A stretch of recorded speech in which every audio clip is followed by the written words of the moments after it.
Assalamualaikum warahmatullahi wabarakatuh. Perkenalkan, nama saya Abdul Rasyid Hawari dengan NIM 2311212023. Pada kesempatan kali ini, saya akan menjelaskan materi terkait rehabilitasi dan rekonstruksi pasca bencana. Indonesia merupakan negara yang menyimpan berjuta keindahan. Namun di balik itu semua, tentu adanya bahaya berupa bencana yang dapat terjadi kapan saja dan di mana saja.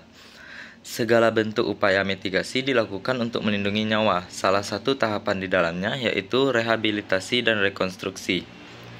Apa itu rehabilitasi dan rekonstruksi? Rehabilitasi adalah upaya pemulihan kondisi masyarakat dan wilayah yang terdampak bencana agar dapat berfungsi kembali seperti semula atau lebih baik, termasuk pelayanan publik, sosial, dan juga ekonomi. Fokus utamanya adalah pemulihan jangka menengah. Sedangkan rekonstruksi adalah pembangunan kembali seluruh aspek wilayah dan kehidupan masyarakat dengan pendekatan pembangunan yang lebih baik dan berkelanjutan. Mencakup perumahan, infrastruktur, serta tata ruang wilayah. Rekonstruksi bersifat jangka panjang. Selanjutnya, tahapan rehabilitasi dan juga rekonstruksi. Menurut Badan Nasional Penanggulangan Bencana atau BNPB, tahapan umumnya yaitu meliputi yang pertama, penilaian kebutuhan atau needs assessment. Langkah ini berupa identifikasi kerusakan, kerugian, dan juga kebutuhan masyarakat. Yang kedua, perencanaan rehabilitasi dan rekonstruksi. Tahapan ini berupa menyusun rencana aksi yang melibatkan berbagai pemangku kepentingan. Tahapan ketiga yaitu pelaksanaan rehabilitasi, berupa pemulihan fasilitas publik, layanan dasar berupa air, listrik, kesehatan, dan juga pendidikan, dan aktivitas ekonomi. Tahapan keempat yaitu pelaksanaan rekonstruksi, berupa membangun ulang infrastruktur, rumah, dan sistem sosial ekonomi dengan pendekatan pembangunan berkelanjutan.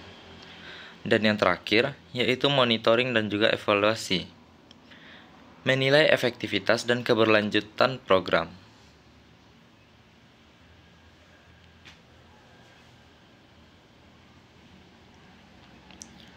Selanjutnya, peraturan terkait di Indonesia.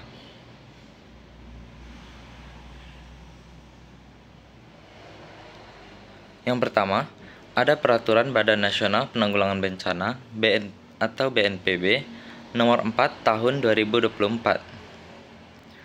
Mulai berlaku dari tanggal 13 September 2024, yang mana isi pokoknya mengatur hibah rehabilitasi dan rekonstruksi, termasuk kriteria, tahapan penyelenggaraan, sistem informasi, serta pemantauan dan evaluasi, dan juga mencabut Peraturan BNPB Nomor 3 Tahun 2019. Yang kedua, Peraturan Menteri Keuangan atau PMK Nomor 29 Tahun 2024 mulai berlaku tanggal 16 Mei 2024. Isi pokoknya mengatur ketentuan umum, pejabat perbendaharaan pengelolaan hibah, pengalokasian dan penyaluran hibah, pelaksanaan kegiatan, pelaporan, pemantauan, dan evaluasi serta pengawasan. Peraturan ini juga mencabut PMK Nomor 224 PMK 07 2017 dan PMK nomor 82 PMK 07 tahun 2022. Yang ketiga, ada peraturan dari Wali Kota Surabaya nomor 99 tahun 2024 yang mulai berlaku tanggal 22 November 2024, yang mana isi pokoknya yaitu menyusun kebijakan sebagai acuan dalam penyelenggaraan rehabilitasi dan rekonstruksi pasca bencana di wilayah Surabaya, serta menekankan prinsip partisipasi, koordinasi, tata kelola yang baik, serta keadilan sosial termasuk perhatian khusus terhadap kelompok rentan. Masih banyak aturan yang lainnya yang bisa dilihat di berbagai sumber.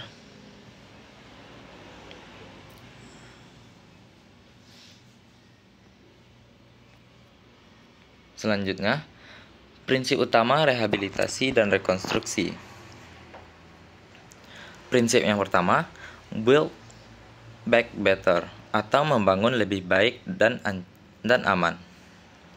Prinsip ini menekankan bahwa rekonstruksi tidak hanya memulihkan kondisi seperti semula, tapi juga meningkatkan kualitas bangunan, sistem sosial, dan ekonomi agar lebih tahan terhadap bencana di masa depan. Contohnya, rumah yang dibangun kembali menggunakan desain tahan gempa dan berada di zona aman. Yang kedua, partisipasi dan inklusif. Masyarakat, termasuk kelompok rentan, yaitu perempuan, lansia, anak-anak, dan difabel, harus dilibatkan dalam proses pengambilan keputusan dan pelaksanaan rehabilitasi rekonstruksi. Ini penting untuk memastikan bahwa program yang dibuat benar-benar sesuai dengan kebutuhan lokal.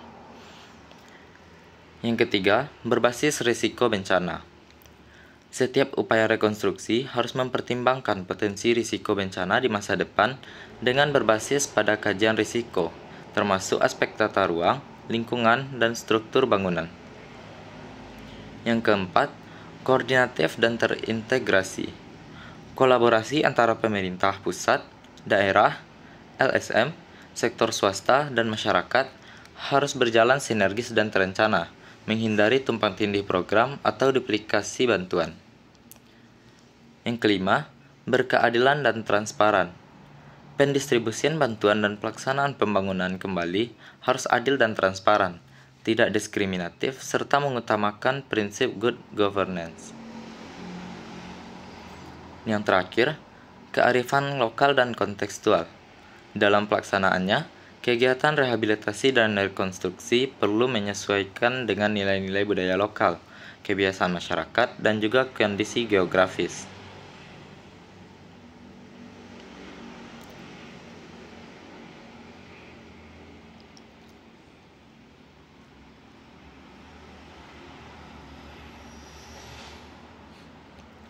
Selanjutnya, tantangan dalam rehabilitasi dan rekonstruksi pasca bencana. Meskipun penting dan strategis, pelaksanaan rehabilitasi dan rekonstruksi pasca bencana di Indonesia sering menghadapi berbagai tantangannya.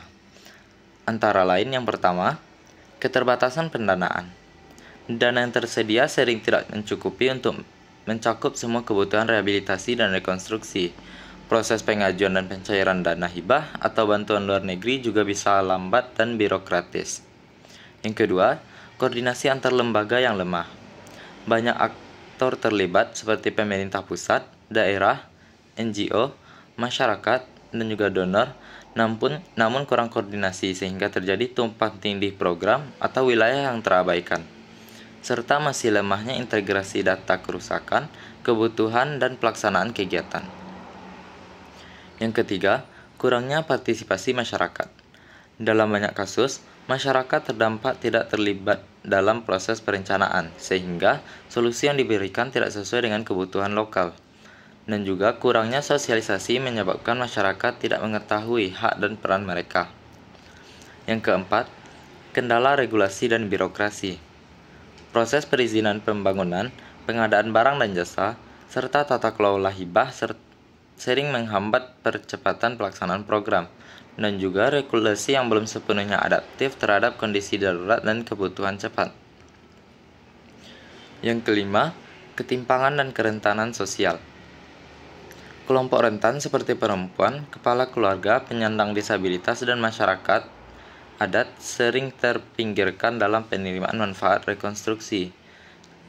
Hal ini menyebabkan risiko ketidakadilan sosial dan konflik horizontal dapat muncul. Yang keenam, kesiapan infrastruktur dan tata ruang. Banyak daerah terdampak belum memiliki peta risiko atau rencana tata ruang yang memperhatikan potensi bencana. Akibatnya, pembangunan kembali bisa terjadi di lokasi rawan bencana. Dan yang terakhir, kurangnya sumber daya manusia dan teknologi.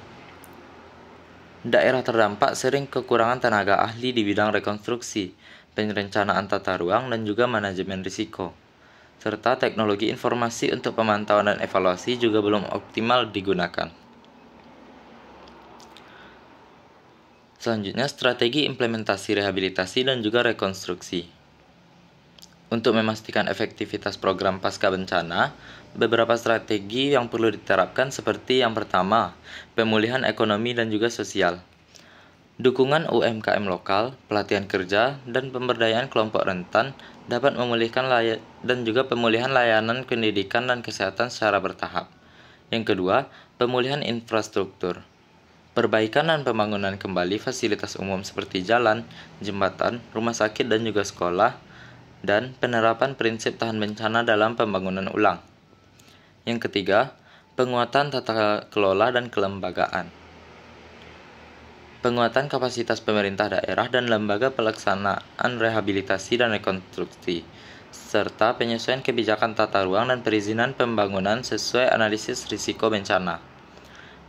Dan yang terakhir, penguatan sistem pendanaan dan transparansi, optimalisasi hibah dan bantuan dari dalam dan luar negeri mengacu pada PMK nomor 29 tahun 2024 dan peraturan BNPB nomor 4 tahun 2024, serta mendorong akuntabilitas, transparansi, dan pelibatan publik dalam penggunaan anggaran. Contoh kasus rehabilitasi dan rekonstruksi yang pernah terjadi di Indonesia. Yang pertama, seperti tsunami Aceh yang terjadi pada tahun 2024.